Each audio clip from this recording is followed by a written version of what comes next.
Some experiences in life leave marks on us in ways we can't explain. But there are certain moments that go beyond what we can imagine, taking us to a place where the laws of physics, logic, and even time seem to no longer exist. Have you ever stopped to think about what happens after it's all over? What's out there beyond the last breath? Sarah had never thought about it. She had never wondered what comes next, until the day her life took a turn that not even her worst nightmares could have predicted. Sarah was a young woman, like many others. She was 30 years old, living in the United States, and excited for what the future held. On that day, everything seemed perfect. It was a sunny afternoon, surrounded by friends, laughter, and conversations about the future. They were at a graduation picnic, a moment to celebrate, to close one chapter and start a new one. Everyone was in a festive mood, and Sarah felt particularly happy. But what she didn't know was that something tragic was about to happen that day. Without anyone being able to predict it, a simple and innocent invitation to swim in a nearby lake changed everything. Sarah, along with some friends, decided to cool off in the seemingly calm, crystal-clear waters of the lake. Everything seemed normal, until it wasn't. As she swam, Sarah began to feel a sudden exhaustion. Her muscles started to give in, and the water, once refreshing, now felt like a prison, growing heavier and heavier. What followed was a silent struggle. While her friends continued laughing and enjoying themselves on the shore, Sarah was sinking. At first, she tried with all her strength to swim back to the surface, but her body just wouldn't respond. Desperation took over. What was happening? Why were her strength fading so fast? Her arms, once so strong, now felt anchored in the depths of the lake.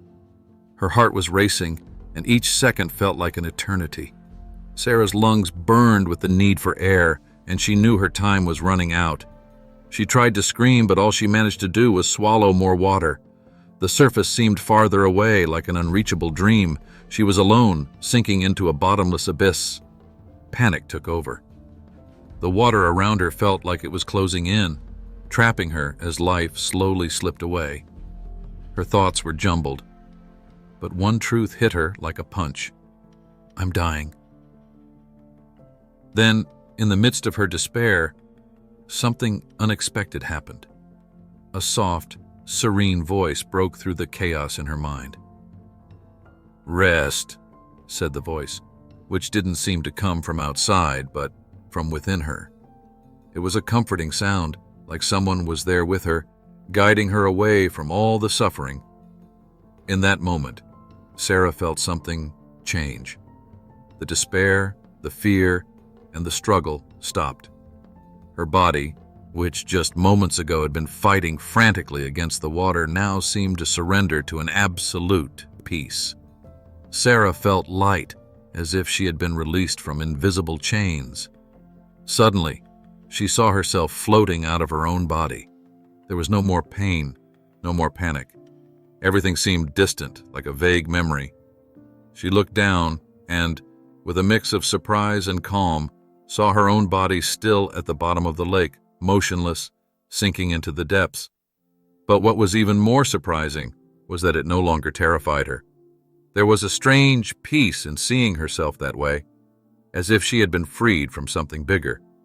Sarah felt wrapped in an invisible presence, a force that gently carried her away from the physical world, taking her to a place she couldn't fully understand yet. And that's when the lake and everything around it started to disappear, and Sarah was taken to a new world. But this wasn't a normal place, not something she could describe in earthly words. It was as if she was being transported to a realm beyond human comprehension, a place where time didn't exist, where past, present, and future blended into one infinite reality. The first thing that caught her attention was the light. But this wasn't ordinary light. It was a golden, soft, and welcoming glow that not only lit everything around her, but seemed to penetrate every part of her being. It wasn't just a light you could see, but a light you could feel, like a warm embrace. It was as if that light was alive. It pulsed with an energy that brought an indescribable peace, a peace Sarah had never experienced before. As she got used to this sensation, Sarah started noticing the environment around her. The ground beneath her feet wasn't made of earth or stone, but something that seemed to shimmer. Looking closer, she saw that the ground was like a carpet of pure gold, with small, precious stones embedded in it. Rubies, emeralds, sapphires, and diamonds shone with an unmatched intensity, reflecting the golden light that filled the environment. It was as if every step she took was on heavenly treasure itself, and it wasn't just the streets that glowed. In front of her, she saw rivers of crystal-clear water, so clear you could see the bottom, where small stones sparkled like crystals. The sound of the flowing water was soft, almost like calm and serene music that filled the air with a feeling of purity and tranquility. Around her, large trees with shimmering leaves and fruits that softly glowed created a scene that seemed straight out of a dream. But the most impressive thing was yet to come. In the midst of all this ethereal beauty, Sarah felt a presence so powerful and majestic that her heart almost stopped. It was as if the universe itself was converging at that single point. Slowly, she turned around, and then she saw him. Jesus. Jesus was standing there, radiant like the sun itself. His robes were not simple. They were made of a fabric that seemed alive, a fabric that glowed with its own light, shimmering in tones of gold and pure white. Every detail of his robes was majestic. Embedded in his clothes were precious stones that gleamed with an intensity that made them almost hypnotic. There were diamonds, reflecting all the colors of the light, sapphires of a blue as deep as the ocean, rubies that shone like fire, and emeralds, green and vibrant like life itself. The edges of his robes were adorned with gold, finely crafted, as if molded by the hands of the finest heavenly artisans. Every thread, every detail told a story of purity, holiness, and royalty. He wasn't just a divine figure. He was the King of Kings, and his robes reflected that. There was an aura around Jesus, a presence that brought peace, while at the same time making Sarah realize, without a shadow of a doubt, that she was standing before someone far beyond what her human mind could comprehend. But it wasn't just his robes that were impressive. The look in Jesus' eyes captured Sarah's soul. His eyes were like flames of fire, full of love, compassion, and authority. Looking at him was like looking into the very essence of the universe. In his eyes, Sarah saw eternity. She saw love. She saw a depth that went beyond any human understanding. Jesus took a step towards her, and Sarah felt her heart race. He smiled at her, a smile that conveyed a love so pure that it brought tears to her eyes. Without saying a word, he embraced her with his presence. And Sarah knew she was safe, that she was home. There were no more doubts, no more fears, only peace. Then, with a voice soft but full of authority, Jesus spoke. "You're here, Sarah, to see what's to come. The world you know will face great trials, and you need to be ready. Humanity will go through difficult times, and many will be deceived, but I am with you. And now, I will show you what is coming." Jesus' words echoed inside Sarah, penetrating deep into her soul. She knew that what he was about to reveal would change everything. She felt a mix of peace and apprehension, knowing she was about to witness something far greater than she could ever imagine. The scene around her began to change, slowly. The golden light and the peace of the heavenly realm started to dissolve, and Sarah was transported to a new place, where visions of the future began to unfold before her eyes. The peaceful and bright environment was slowly replaced by something very different. It was as if time was speeding up and slowing down at the same time, taking her to a new reality. The feeling of peace was being replaced by a growing heaviness in Sarah's heart, as if something terrible was about to happen. The vibrant colors and golden light faded away, giving way to a dark and oppressive atmosphere. That's when the visions began. Before her eyes, like a giant movie playing in the sky, Sarah saw scenes of wars. But these weren't ordinary wars. They were conflicts that crossed the barriers of time. First, she saw ancient battles, with soldiers in iron armor, wielding swords and shields. The swords gleamed in the sunlight, while the cries of men in battle echoed across the field. Every sword strike, every arrow fired seemed to carry a pain that transcended the physical. It was a pain Sarah could feel inside her, the weight of hatred, greed, and destruction. But the scenes didn't stop there. Soon the landscape changed, and she saw more recent wars. She saw armies marching with rifles and firearms. Tanks moved through cities, destroying everything in their path. Explosions echoed all around, while the skies were covered in black clouds of smoke. Buildings crumbled as families fled in desperation, trying to save their lives. The screams of fear, the feeling of loss, everything weighed on Sarah's heart, as if each lost soul was crying out for help, but no one was listening. The battlefields became even more modern, and Sarah saw planes dropping bombs over densely populated cities. She saw men and women running through the streets, desperately trying to find shelter as the explosions destroyed everything around them. With each new scene, the destruction seemed to escalate. The wars were relentless. They were endless. With every new vision, Sarah felt as though humanity's suffering was piling up. The devastation wasn't just physical, it was spiritual. Hatred and division were corroding people from the inside. It wasn't just bombs or bullets that were destroying lives, but the very essence of humanity itself. Sarah could feel the pain of mothers who had lost their children, the agony of fathers who couldn't protect their families. Every scene of war was a reflection of the state of the human heart: selfishness, greed, and an insatiable thirst for power. It was then that Jesus, who had been standing beside Sarah throughout all these visions, spoke again. His voice was no longer just comforting. It now carried a deep seriousness. Humanity continues to repeat the same mistakes, Sarah. War after war, destruction after destruction. They oppress each other, driven by a blind desire for power. And this oppression will only end when they learn to pray for one another, when they set aside their selfishness and truly begin to care for their neighbor. Sarah felt those words resonate in her soul.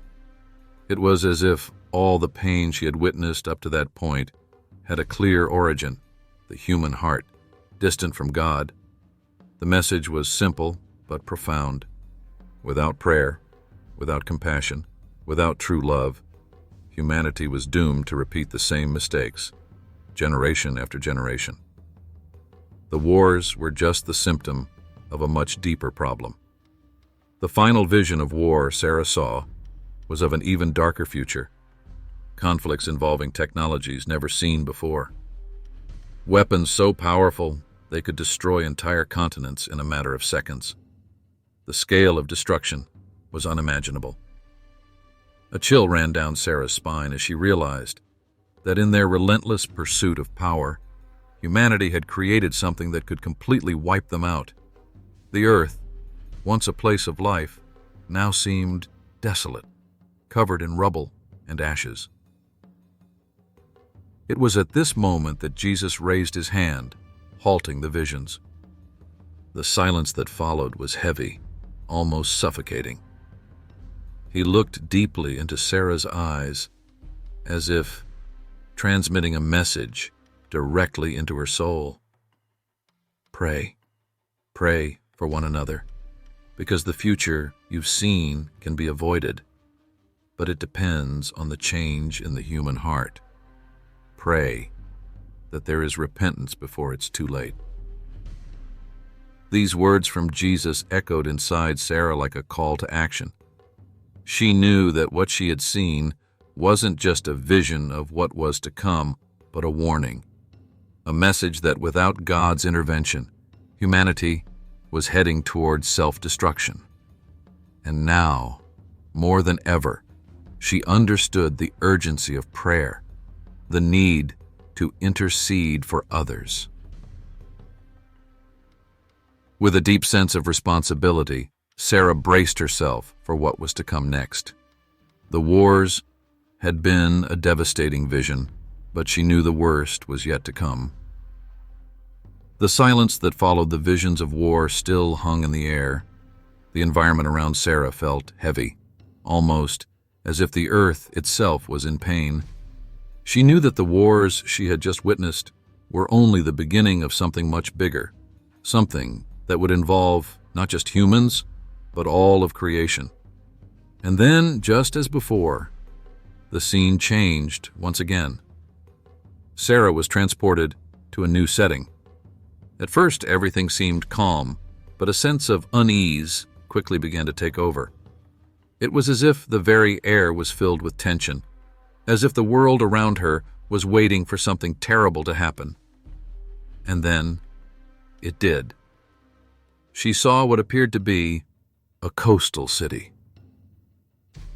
The sun was shining high in the sky, and people were walking peacefully through the streets, completely unaware of what was about to happen.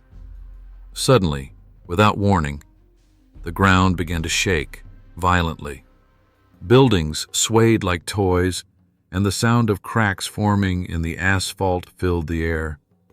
People started to run in panic, but before they could find shelter, a massive wave appeared on the horizon. It was a tsunami, so tall and powerful it blocked out the sun. The waters surged forward with uncontrollable fury, swallowing everything in their path. Cars, trees, houses, everything was swept away by the force of the water. Sarah saw mothers trying to grab hold of their children, people desperately trying to climb buildings to escape the flood, but it was useless. The wave was unstoppable, destroying everything in its way. The city was submerged in a matter of seconds, and the silence that followed was deafening. But the vision didn't stop there. Sarah was taken to another place, and this time she saw the sky darken rapidly. The air was thick, heavy with an energy that felt suffocating. She heard a deep sound, almost like a roar coming from the depths of the earth. Suddenly the ground split open in large cracks and a volcano began to erupt. Molten lava shot high into the air as if the heart of the earth was vomiting fire. Ash covered the sky, turning day into night. Once again, people ran in panic, trying to escape the disaster unfolding. The lava flowed quickly, consuming everything in its path. It was an apocalyptic scene. Jesus, who remained by Sarah's side, observed everything in silence. There was a deep sadness in his eyes, a sadness that Sarah could feel as if it were her own. "These disasters are not mere accidents of nature," he said. "They are signs. The earth is groaning because of the sins of humanity. Every earthquake, every tsunami, every eruption is a reflection of a world that has strayed from its original creation, a world that has become corrupted." Jesus' words weighed heavily on Sarah's heart. She knew that what she was witnessing wasn't just a series of natural events. There was something much bigger at play. The earth, which had been created to be a place of life, was reacting to the wickedness that had spread throughout humanity. Sarah then saw other catastrophes, devastating hurricanes, storms that tore through everything in their path, and cities being destroyed by floods. She could almost physically feel the earth's pain. It was as if creation itself was suffering, groaning under the weight of the accumulated sin over the centuries. It wasn't just man destroying himself with wars. The planet itself was being destroyed from within, and no one seemed to care. Sarah could see that people, even in the midst of chaos, were still blind to what truly mattered. They ran for physical shelter, but their hearts remained hardened, unable to see that true salvation wasn't in the hands of men. Jesus continued to speak. "The time to come will be marked by these signs. They will increase in frequency and intensity. Natural disasters will occur like never before, and many will not understand why. They will seek answers in science, in technology, but they will forget that the root of these events lies in the heart of humanity. They will not see that everything is connected, that what they have done to the world, to one another, and to themselves is reflected in these disasters. Now fully understanding the magnitude of what was being shown, Sarah looked at Jesus with tears in her eyes. She felt a deep desire to help, to do something. But how? The earth was on the brink of collapse, and the worst was yet to come. The last vision Sarah saw was of a future where all these disasters converged. She saw a massive city, a modern metropolis being hit from all sides. Hurricanes, tsunamis, earthquakes, and volcanic eruptions happened almost simultaneously. People ran through the streets, desperate, not knowing where to go or what to do. The destruction was total. The chaos was absolute. Jesus once again spoke in a soft but firm voice. These events are warnings. They are an opportunity for humanity to turn back to me, to recognize their wrongs and repent. But many will remain blind, and time is running out. Sarah knew then that these disasters were more than just signs of physical destruction. They were a call, a last effort to wake humanity up before it was too late. The world was at a tipping point, and what she saw was just the beginning. At this moment, the environment around Sarah changed once again. The destruction she had witnessed, both in the wars and natural disasters, slowly faded away, giving way to a completely different scene. There was a sense of tension in the air, something heavier than everything she had seen before. And then, on the horizon, she began to see the figure of a man who seemed different from all others she had ever known or seen. He was standing in a large square surrounded by crowds. People looked at him with admiration, almost reverence, as if he were the answer to all their prayers, the solution to all the problems the world had faced. He wasn't just charismatic. He exuded an authority that was almost impossible to resist. His words were sweet, full of promises of peace, prosperity, and unity. He spoke of a new beginning, of a world without wars, without divisions, and people believed him. They followed him blindly, without questioning, not realizing what was really behind his seductive smile. But Sarah felt something different. Although his words were captivating, there was something disturbing about this man. He seemed empty, as if his soul was cloaked in darkness, even though he spoke of light. Sarah turned to Jesus, who was watching in silence, with a serious and sorrowful expression. "This is the Antichrist," he said, his voice deep, reverberating in Sarah's soul. Sarah's heart raced. The Antichrist, the one who would come to deceive the entire world.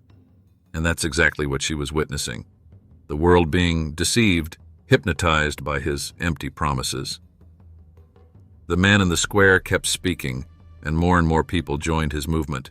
He promised to solve all of humanity's problems, to end hunger, bring economic prosperity, and unite the nations.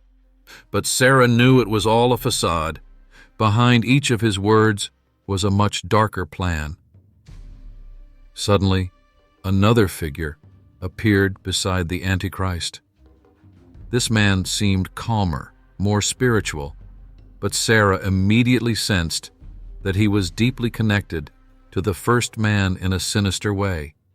He was a religious leader, someone who presented himself as a prophet, a spiritual guide.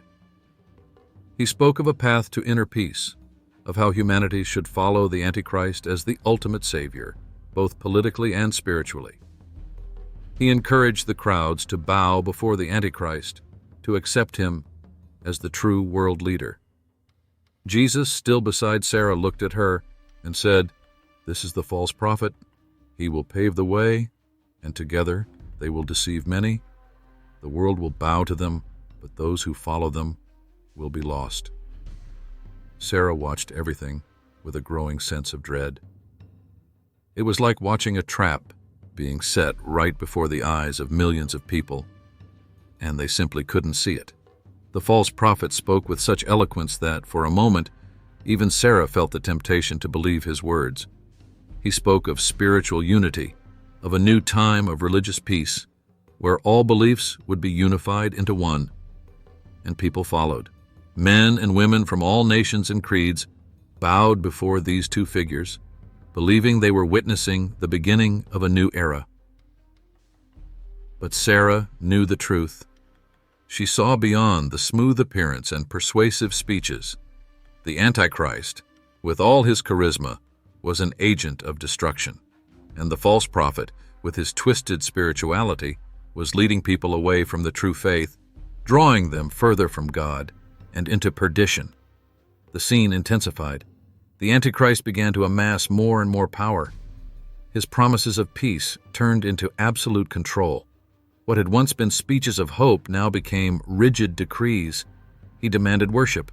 Those who didn't bow to him were persecuted.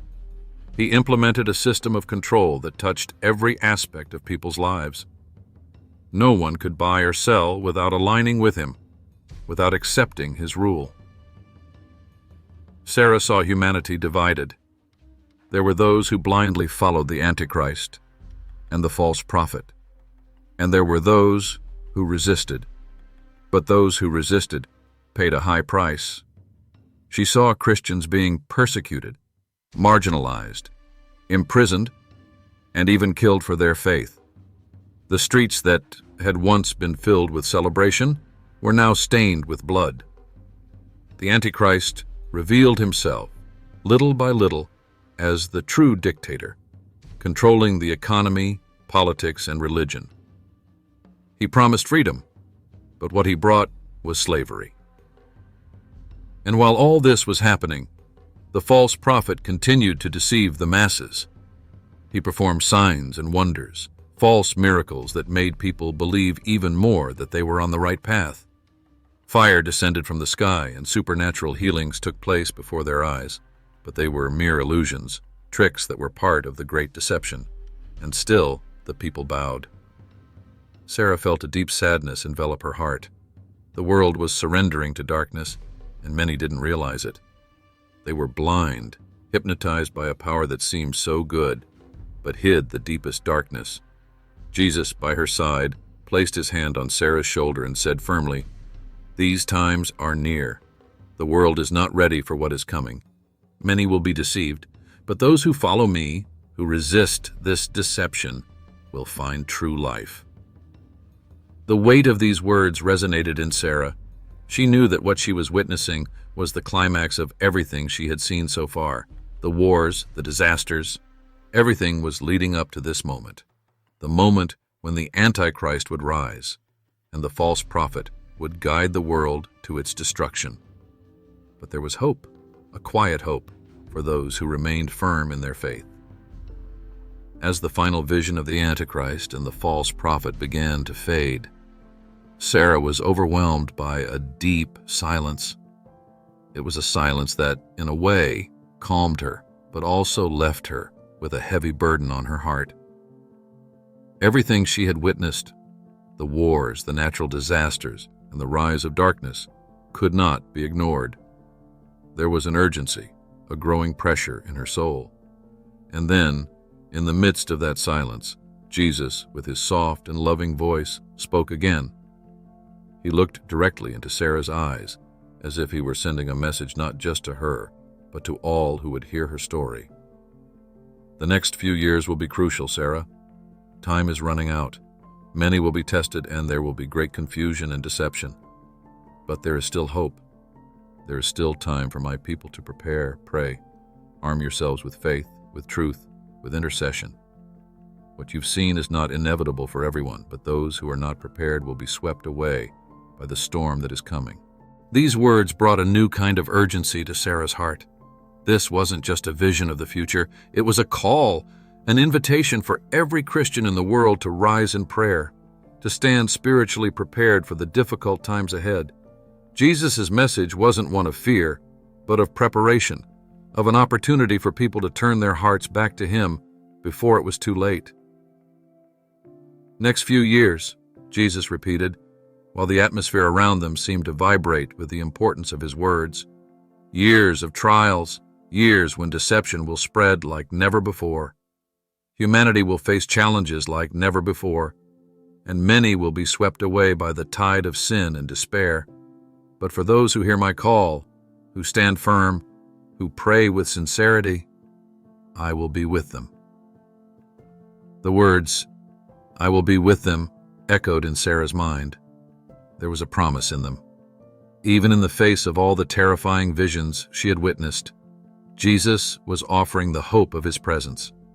It was this presence that would make the difference, that would give strength to withstand the deception, the wars, the catastrophes, and the destructive power of the Antichrist and the false prophet. She understood that, although the future seemed dark, there was a way out, a way to survive spiritually through it all, and that way was through constant prayer, unshakable faith, and total trust in Jesus. No matter how chaotic the world became, no matter how strong the enemy's deception, those who clung to Jesus would be saved. Jesus continued, His gaze fixed on Sarah. "Tell them to pray for each other, to intercede. The power of prayer can change the course of many things. Pray with fervor. Pray with faith. Do not let fear paralyze you, but let prayer strengthen you. You must be spiritually prepared for what is to come, because without prayer, without faith, many will be swept away by the lies and deceptions that the enemy will bring upon the earth." Sarah felt the weight of responsibility growing. She wasn't there just to witness the visions, but to be a messenger. Jesus was entrusting her, and by extension, everyone who heard her story, with the mission of preparing His people. A time of testing was coming, but there was also an opportunity to resist, to stand firm. "Do not be deceived by the world's promises," Jesus said firmly. "The world will offer quick solutions. It will seem to promise peace and security, but all of it will be empty. True peace and true security are found in me. I am the unshakable rock. Anything outside of me will crumble in time." Sarah knew these words were the heart of everything she had seen. The deception, the wars, the disasters, the Antichrist. It was all part of a plan to draw humanity away from God, to lead people away from the truth. But Jesus' message was clear. He is the way, He is the truth, and He is the life. And those who remained in Him, despite all the difficulties, would find peace, security, and ultimately, victory. Finally, Jesus looked at Sarah one last time, with a gaze full of immense love and compassion. They need to be ready.